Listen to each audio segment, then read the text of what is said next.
Amigas, amigos, olá. Precisamos conversar um pouco sobre a taxa de juros aqui no Brasil. Tem sido bastante falado nos últimos tempos. As informações que eu vou passar, em grande parte, talvez vocês já tenham de alguma forma tido acesso, mas acho interessante nós fazermos uma sistematização. Eu não vou falar aqui em termos de economias de alta profundidade, inclusive, porque eu não sou formado em economia. Simplesmente eu estou pegando aquilo que a imprensa está colocando, a imprensa conservadora está colocando, a título de justificação da atual taxa de juros. Estou vendo até que ponto isso tem sustentação, tá certo? É isso que eu vou tentar apresentar para vocês com base em dados a partir de agora, tá certo? A questão da taxa de juros. Primeiro ponto, né, a taxa de juros brasileira é alta ou baixa? Bom, aqui nós temos um ranqueamento, né, dois ranqueamentos, inclusive em um gráfico, né, que mostra a taxa de juros nominal e a taxa de juros real. A taxa de juros nominal é a taxa de juros, é o númerozinho da taxa de juros, tá certo? E o Brasil está agora em 13,75%, colocando o Brasil na segunda posição, atrás da Argentina nesses dados que eu colhi do G1, tá certo?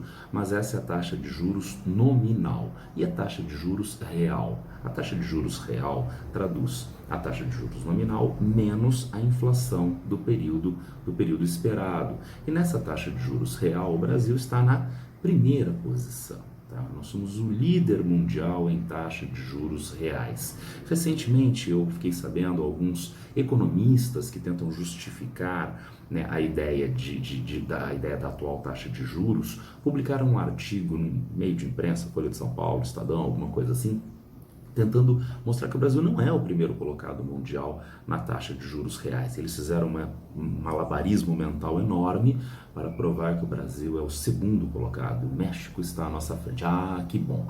Então, como a nossa taxa de juros real é apenas a segunda maior do mundo, então tudo bem. Não está tudo bem. Não está tudo bem por quê?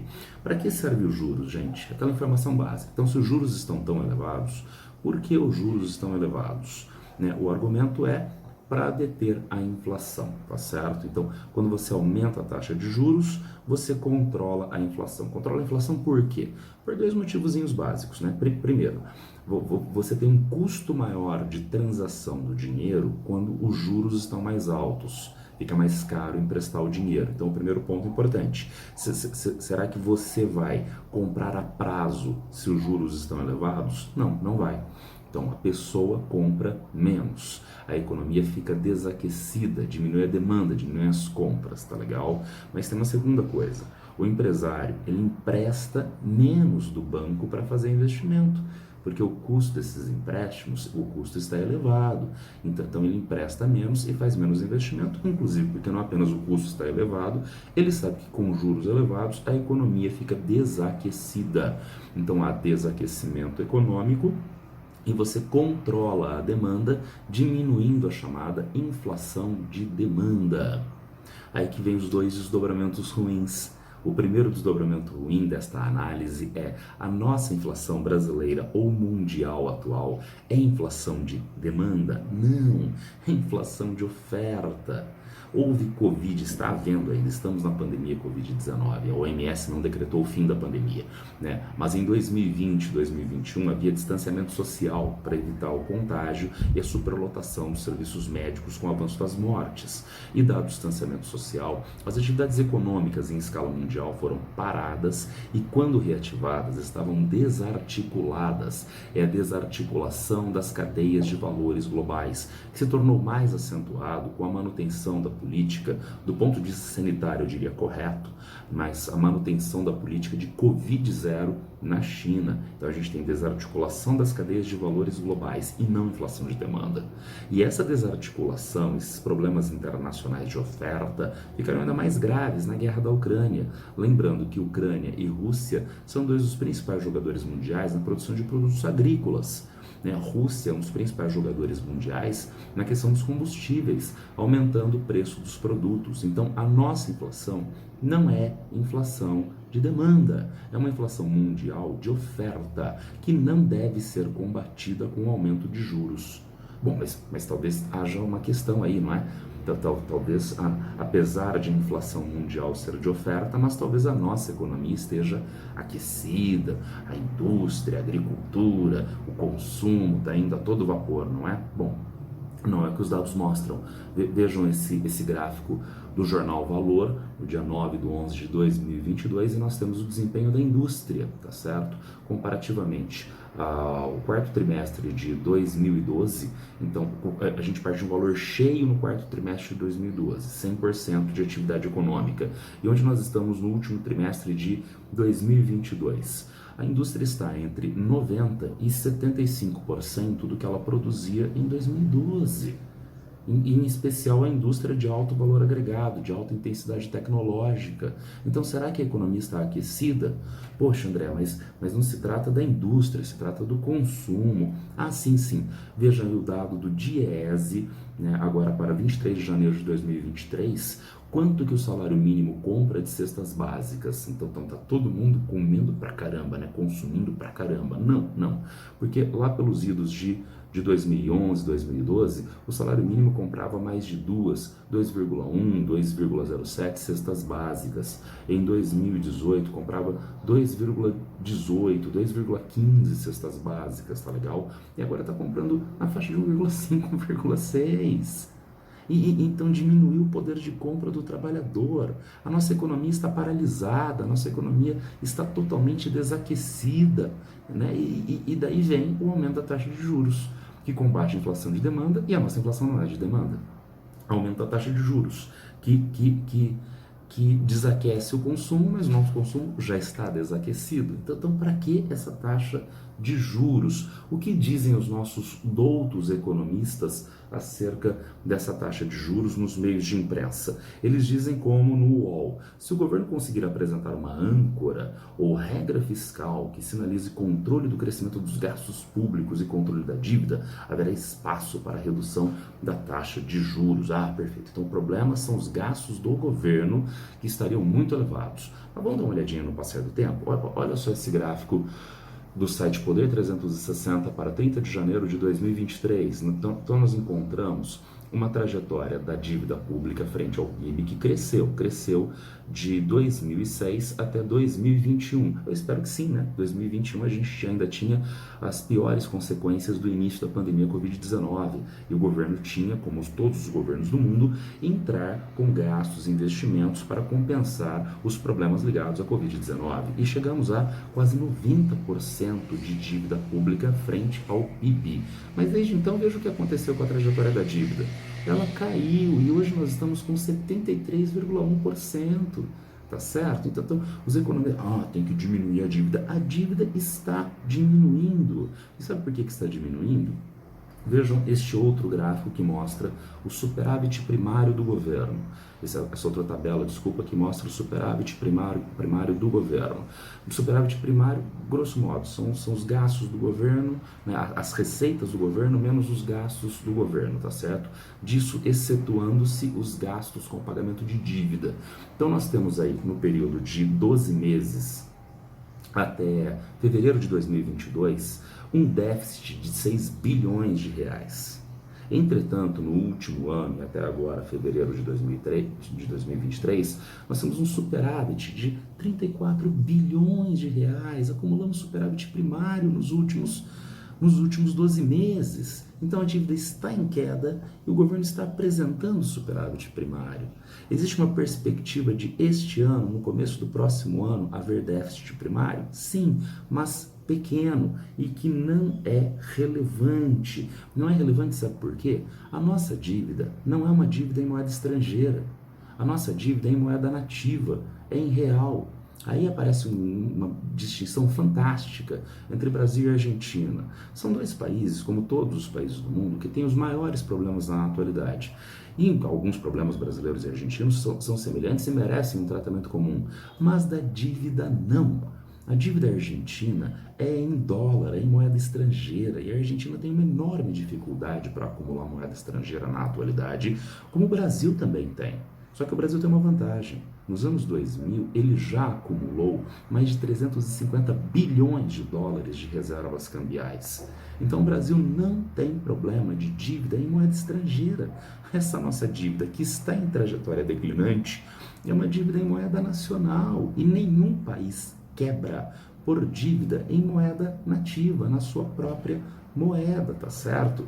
Ah, mas talvez o Brasil seja um dos maiores endividados do mundo. A nossa dívida está caindo, tem superávit primário, mas talvez na relação dívida-PIB, os economistas têm razão, a gente tem uma dívida muito alta. Eu coloquei aqui para vocês uma tabelinha no comparativo 2021-2022, foram os dados mais recentes que eu encontrei, né, das maiores dívidas do mundo em relação ao PIB. Veja, o Japão está liderando, ó, com 262% de dívida frente ao PIB. O governo deve, né, 2 vezes mais, né, o PIB, né, 262% mais o PIB, desculpa, né, a dívida total japonesa. E veja que ela cresceu, hein? Em 2021 era de 259%, cresceu para 262%.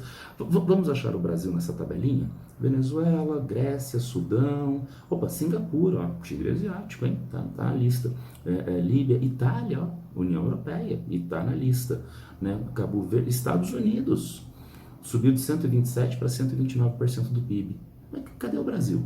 A tão alta dívida brasileira, que tem uma taxa real de juros maior do que qualquer desses países que eu citei, né? O Brasil está aqui, ó. Vocês acharam ele na nossa listinha? Eu coloquei uma setinha para facilitar. Então, tá percebendo que a dívida brasileira não é um problema? Porque a nossa dívida é relativamente pequena frente ao PIB, a nossa dívida é em moeda nativa, real, não é em moeda estrangeira, tá certo? E por isso a nossa dívida não é um problema, tá legal? Ou talvez seja, mas por um motivo bem diferente do que esses economistas que aparecem na televisão falam, tá certo? Qual seria o problema? A chamada armadilha dos juros.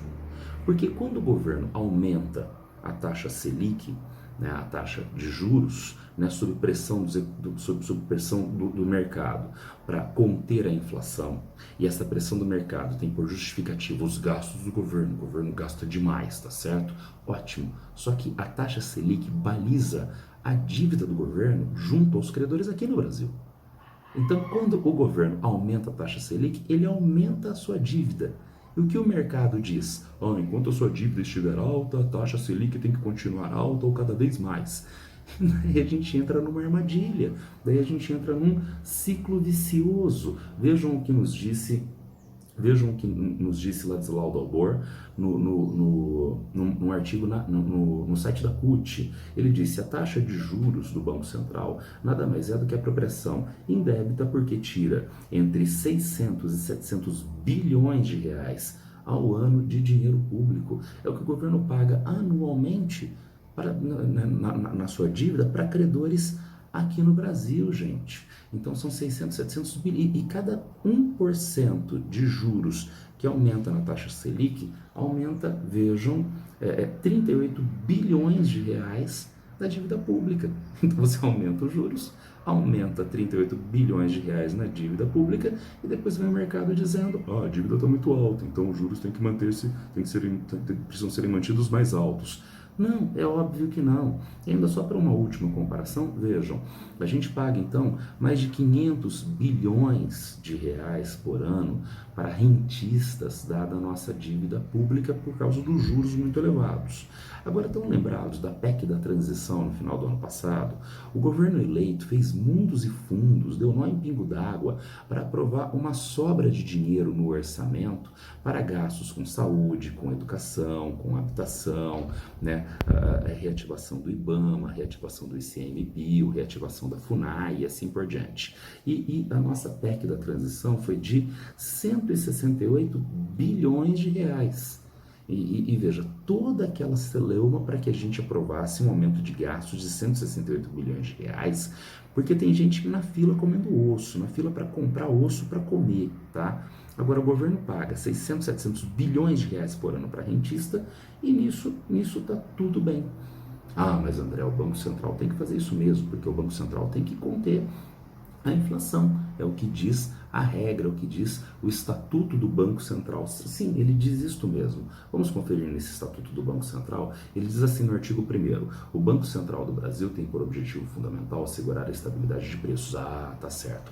Mas aí já aparece uma dúvida. Será que precisa deste patamar inflacionário, desse patamar de juros para manter a inflação nos atuais estágios? Parece que está exagerado isso, tá legal? E ainda vejo o que diz o parágrafo único. O Banco Central também tem o objetivo de zelar por o quê? Está grifado: fomentar o pleno emprego. A gente consegue fomentar pleno emprego com a atual taxa de juros? Não. O que remete, portanto, ao último aspecto que eu gostaria de trabalhar com vocês. Então, quem se beneficia e quem é prejudicado com essa atual taxa de juros? Quem é prejudicado é mais ou menos claro, não é? A economia real. Então, você, empresário, você que precisa de dinheirinho do banco, de capital de giro para a sua empresa, você paga juros mais altos e não pode investir depois. Então você é prejudicado, empresário da agropecuária, da indústria, do comércio, do transporte e assim sucessivamente, tá legal? Mas não apenas o empresário é prejudicado, o trabalhador é prejudicado. Porque na hora que o empresário não investe, não há geração de emprego, tá certo? Então diminui a empregabilidade, aumenta o desemprego, diminui a massa salarial, tá certo? E ainda a gente pode fazer uma ligação disto com a flexibilização do trabalho do senhor Michel Temer, que criou regras trabalhistas que deixam a legislação trabalhista um ambiente de penumbra, penumbral, tá certo? E com uma linha tênue entre o que seria o trabalho regularizado e o trabalho, por exemplo, análogo à escravidão, né? Lá no sul do Brasil. E de repente aparecem as vinícolas dizendo: não tem nada a ver com isso, porque eu contratei uma empresa que me presta serviços de fornecimento de trabalhadores. Então, o trabalho análogo à escravidão é problema deles, não é problema meu. Sim, perfeito. Você terceiriza a criminalização, você terceiriza o crime, né, de uso de trabalho escravo. Tudo isso está no bojo também dessa taxa de juros e da redução da atividade econômica. Finalmente, o consumidor é prejudicado. Sabe aqueles neoliberais, anarcocapitalistas que dizem que o consumidor é tudo, o consumidor é tudo?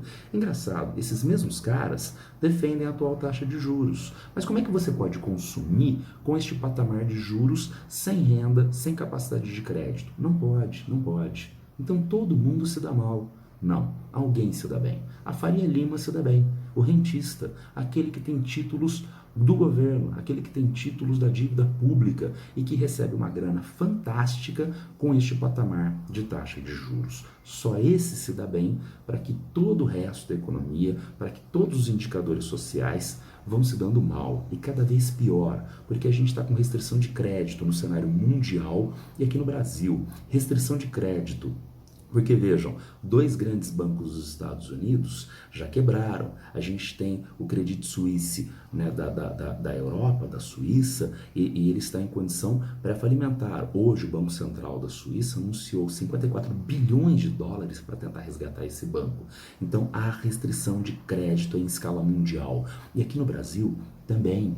A gente já teve o problema com as lojas americanas e a Marisa também está com problema. Essas empresas não têm capital de giro, não têm acesso a financiamento para capital de giro e, consequentemente, estão numa situação crítica. E a taxa de juros tem, óbvio, uma relação total com isto.